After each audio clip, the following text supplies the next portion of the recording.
Greetings. Welcome to our 12th episode of the FGI podcast series. My name is Tim Stark, and I'm a professor of civil engineering at the University of Illinois at Urbana-Champaign.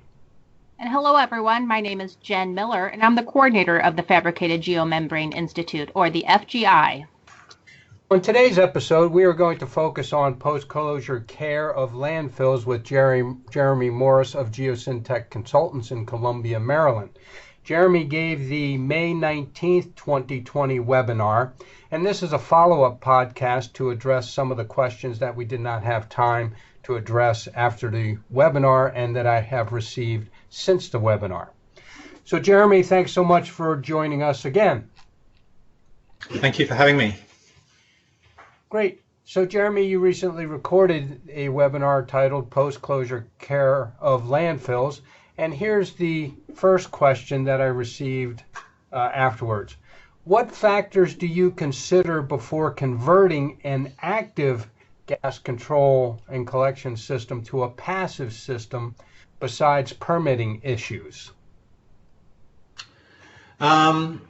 It's a good question, but fundamentally what we're looking at in all of these analyses are moving from a permitted set of care requirements at a site, monitoring, maintenance, repair activities, etc., that are active, and how we can move them to a less active and ultimately passive or no level of effort associated with them. So permit conditions always drive the analysis because the analysis is focused on how do I move from my regulated active care program to a post-regulatory passive care or no care program. So permit conditions always drive the analysis, but there are a number of things that you always need to look at when you're looking at converting an active gas collection system to a passive system that may or may not be implicit in the permit conditions, but are things that you need to look at. One important thing, if you have a geomembrane cover, which is going to prevent gas pressure dissipating through a soil cover, is to ensure that if you stop actively collecting gas, you wouldn't have any excessive gas pressure build up under the cover. So that's going to be an important consideration. And then in the context of subtitle D, you'd be looking that there's no increased subsurface migration of methane resulting from not capturing the gas again. In other regulatory contexts, there may be emission standards that you need to look at, so that there may be limits on how much methane or other hazardous air pollutants can be emitted from the surface of a landfill. If those permit conditions apply, then you would need to analyze those. Before you convert to a passive system, with the active gas control system, are you watching any concentrations of, say, methane, oxygen, nitrogen, anything in the gas itself before converting to a passive system? Yes, absolutely. We're basing decisions primarily on methane flux. So we're looking at concentration and flow, or the generation rate of methane, as measured in the field and as modeled. So we want to show definitively that we have a very statistically robust decreasing trend in methane generation, and the purpose of that is to make sure that we are very confident that the amount of gas that's being generated at the site tomorrow is less than the amount that was generated yesterday, and that as long as we can maintain stable conditions at the site, primarily through maintaining the cover system and keeping the internal waste within the landfill anaerobic and anoxic, that we would be confident that those behavioral trends would continue. So primarily we're looking at methane. We can look at some other specific gas parameters. Sometimes, depending on what permit conditions are, hydrogen sulfide might be an issue at some sites, and then we'd need to look at that, for example. But primarily we're looking at methane as being the key indicator of biodegradation of the waste mass. Okay. How do you address termination of post-closure care for artificial turf closures, given the expectation of the geosynthetic materials involved? Well, ultimately the analysis of cap stability is always about protection of the barrier layer. So you have different cover designs. For a conventional cover, the barrier layer, the geomembrane, and the clay barrier components are protected by overlying drainage soils and topsoil. So in those cases, we're looking at making sure that we maintain the soils overlying the geomembrane so that we can be pretty sure that the geomembrane underlying them is being protected, not subject to oxygen or damage from erosion, etc. An engineered turf product is essentially the same thing. You have the barrier layer overlain by an engineered turf, so you'd be looking to make sure that the required properties of the engineering turf are remaining competent, such that the barrier layer is protected. Okay. How is seismic hazard addressed in terms of post-closure care and functional stability? In particular, the seismic model adopted in the codes may become outdated over the PCC period. In other words, this level of seismicity usually goes up, which could change the risk relative to seismic stability. Sure, and that's a good question, and the short answer is that vulnerability to seismic conditions should be something that's analyzed hopefully during siting. A landfill isn't sited in a place directly over a fault line or somewhere that is very vulnerable to seismic activity. Landfills that are in seismically active areas would have a high level of scrutiny during their design, either during the initial design of the liner and the landfill itself, and or as part of the closure design. So in the context of post-closure care and functional stability, I would hope that all of that analysis has been done previously, so that we are, my world is looking at landfills that have already been closed for 10, 20 or so years. So I would expect that issues due to instability as a result of seismic conditions would have been addressed earlier on in the process. If not, they would have to be addressed as part of an analysis of post-closure care. If codes have been significantly updated such that regulators feel that all landfills, regardless of their status, need to be reassessed, then that's something that would have to be done as part of a broad program. It isn't a specific component of my PCC analysis. It's something that would have to be decided kind of on a regional basis. Okay, thanks, Jeremy. How is leachate leakage and groundwater contamination identified without groundwater well monitoring? Well, the short answer is that it isn't. I mean, if you have a landfill that doesn't have any groundwater monitoring wells, there's no way of measuring or detecting whether that landfill is leaking or not. In my experience, there are some older landfill sites that don't have a true liner system, and certainly don't have a leachate management system, no base drains or risers or anything. But they do tend to have groundwater monitoring.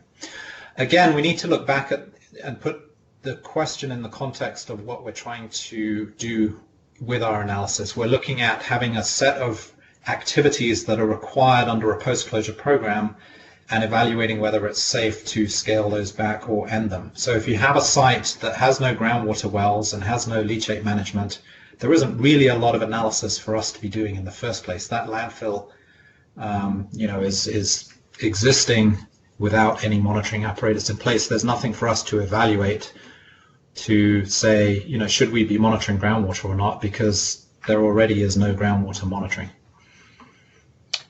Okay.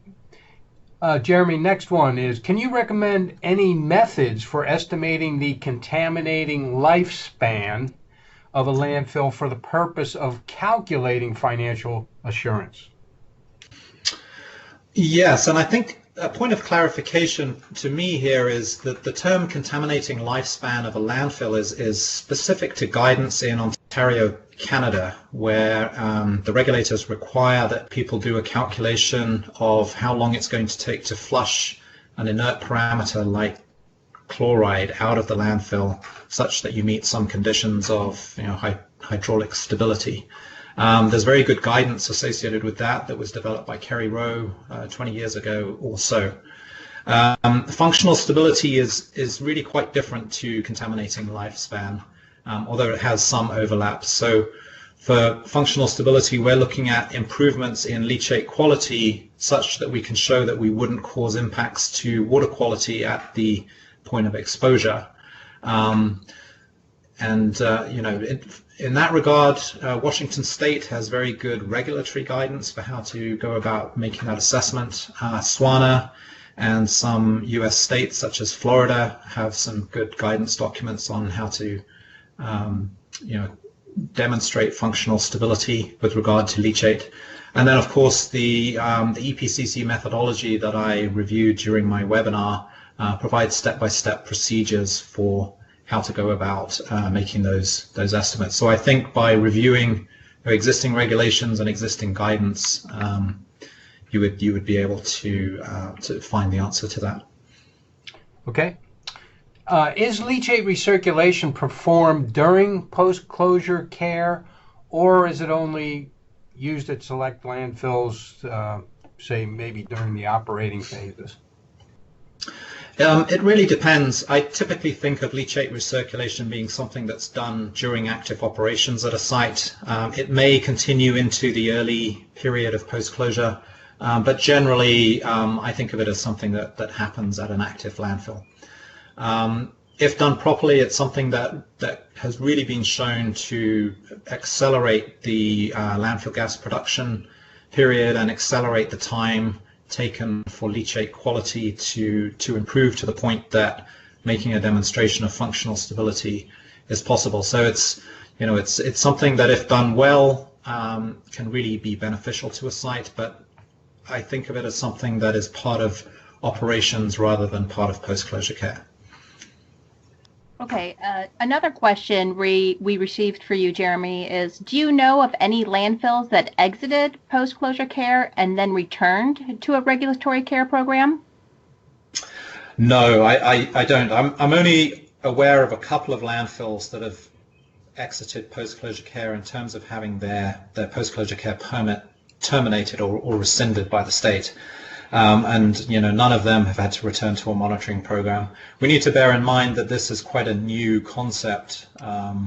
RECOR is getting to be about 30 years old, so we're starting to see the first set of older landfills that fell under the regulation coming to the end of a regulatory program. A few of them are starting to position to exit, but there just aren't enough that have exited for there to have been a situation where there was a question about whether they needed to return to a monitoring program or not. I would expect that if the functional stability analysis has been done well, and we really do know enough about the site to have been confident in our calculations of functional stability and our trend analysis that we did as part of that there wouldn't be a need for a landfill that had exited post-closure care to return to a regulated program. Okay, thanks, Jeremy. How can a facility with no bottom liner system, i.e. pre-subtitle D regulation of requiring a composite bottom liner system, transition from post-closure care to custodial care when there is evidence of groundwater contamination at the site? Well, it can't. I mean, I think a central tenet of the functional stability concept is that if impacts exist, you can't end care. Your post-closure care system, your monitoring and your maintenance is intended to prevent impacts. That's its whole purpose. So if you have impacts at a site, you're not in a position to be evaluating removing the control systems that are supposed to be preventing those impacts from happening.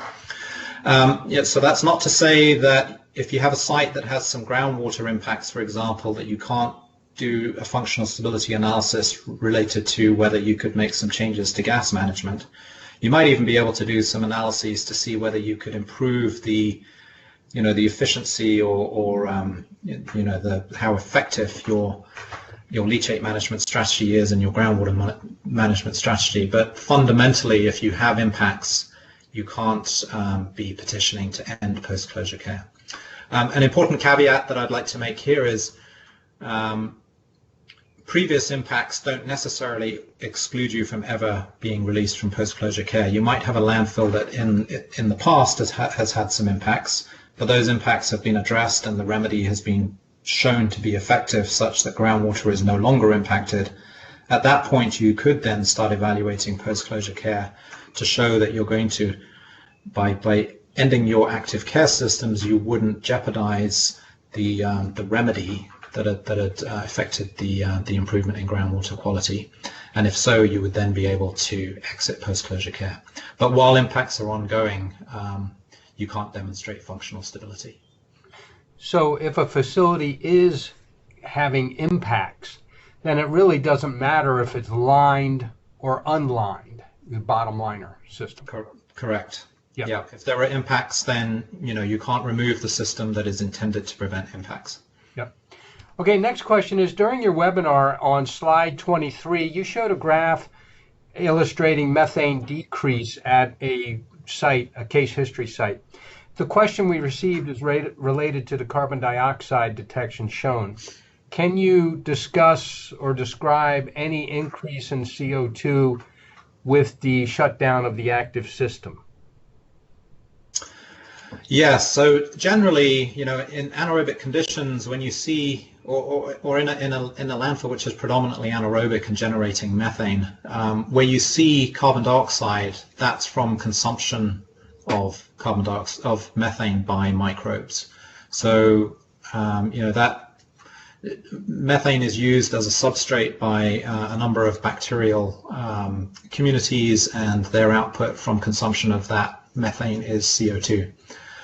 So unless you've allowed the landfill to become, aerobic, or you're allowing, air to flow in and out, the CO2 that you see is from consumption of methane that's been generated from anaerobic degradation. I would expect that you would see slight increases in carbon dioxide concentrations once you stop collecting methane, because rather than removing the methane away, you're leaving it there as a substrate for these bacteria to consume. But the CO2 is generally a non-problematic gas, so seeing an increase in CO2 in landfills after you cease collecting methane, I don't think would be an issue. Okay. SWANA and NWRA support the use of a performance standard measured at the POE to determine the threat potential. How does your post-closure care analysis and functional stability compare to the SWANA and NWRA standards? Oh, I think it complements it very, very closely. And in fact, a lot of the work that we've done over the last 10, 15 years with IREF and ITRC and others formed the literature and the technical basis that was cited by SWANA and NWRA when they were putting their policy positions together. So in many ways, I really think of them as an update. Both of those efforts, but the SWANA effort in particular, was a consensus of many state regulators, industry people and consultants that went through a widely vetted process. So, I think of it as providing an update to some of the procedures and terminology that was originally developed when we put the EPCC methodology together back in 2006. In particular, the SWANA policy document T93, that presents alternatives for assessing long-term threat, either in accordance with organic stability or functional stability, but in either case it recommends a performance-based approach for going about that.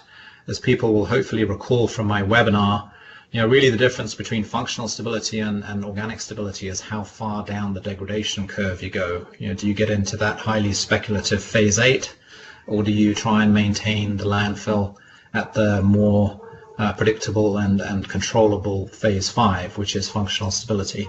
But in either case, you're looking at establishing a performance-based approach to collect the right data to make a demonstration that you've achieved the condition that you have. And the SWANA policy T93 is very consistent with that. And then T94, that outlines the post-regulatory completion condition of a landfill. Very similar to the custodial care term that I was using in my webinar.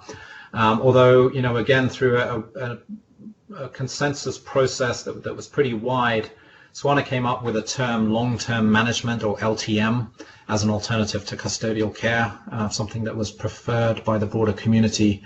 So I think moving forward that we're probably going to be talking in terms of post-PCC being LTM rather than custodial care.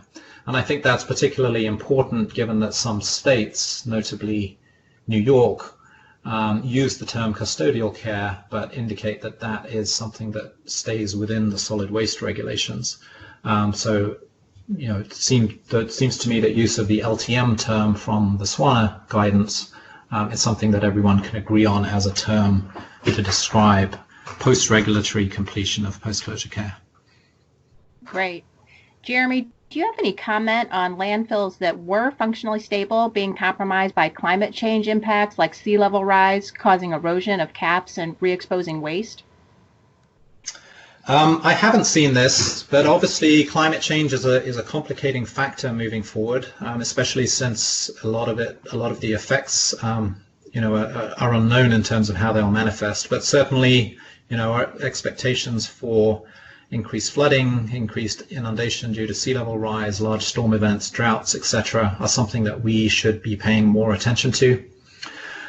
With regard to landfills that have been shown to be functionally stable being compromised by climate change, I would say most modern landfills shouldn't be too vulnerable to climate change impacts, mainly because they went through a strict vetting process during the original siting design. So, under RCRA, you're required to show that you're not siting a landfill in a floodplain or where wetlands are or in karst terrain, or there are 7 or 8 factors that are considered fatal flaws in terms of siting landfills. So for more modern landfills, certainly I wouldn't expect that many of them are too vulnerable. Some older sites might be more low-lying, and for them you may need to consider greater buffers, maybe some engineered setbacks and protective structures such as some flood barriers or berms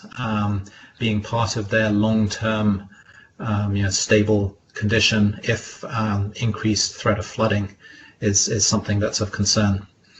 I think the important thing from the context of functional stability is needing to prevent a site from being flooded, either through internal leachate buildup or external flooding issues.